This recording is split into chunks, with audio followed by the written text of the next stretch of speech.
Clouds TV, empowering lives. So, wow, to understand how to succeed, it is by understanding the altars that control the territory.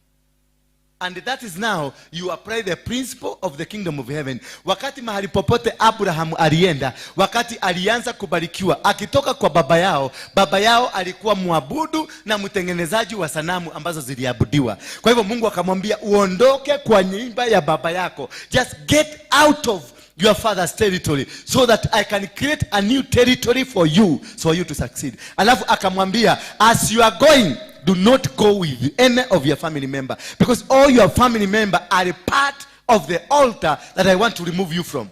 So this is the most important thing you need to understand. That for you to succeed in a ground, you must understand the territorial orientation of that ground. Bwana Yesu asifiwe. You must be able to understand the territorial orientation. Who were the founders of that land? Who were the first people to land there? That is why mzungu alipokuja Kenya, alihakikisha yeye ndiye amediscover Kenya. Sijui kama unanielewa. Unataka kuniambia kabla mzungu akuje, Lake Victoria hawakukuwa na Wajaruo? But who discovered Lake Victoria? Sini Victoria. Yeye ndiye alikuja akadiscover. Yeye ndiye alifika huko. Akasema, "Haya, hapa kuna mto, hapa kuna mto." But were there no Luos? They were Luos.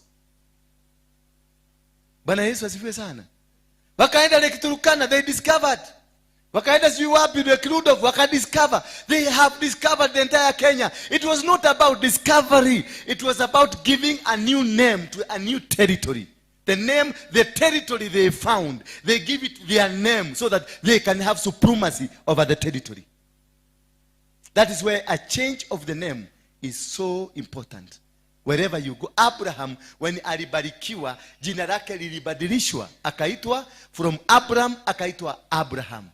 The day he was cut from the foundation ya baba yake, wakati aliinua ile dhabihu ambayo aliitoa ya mtoto yake, kisha akaenda kukata, akaambiwa kuna mbuzi hapa nyuma. That is the day his name was changed, because he was delinked from his father. His father had given him a name called Abram, but God changed to Abraham so that Abraham can get a new link of a new blessing.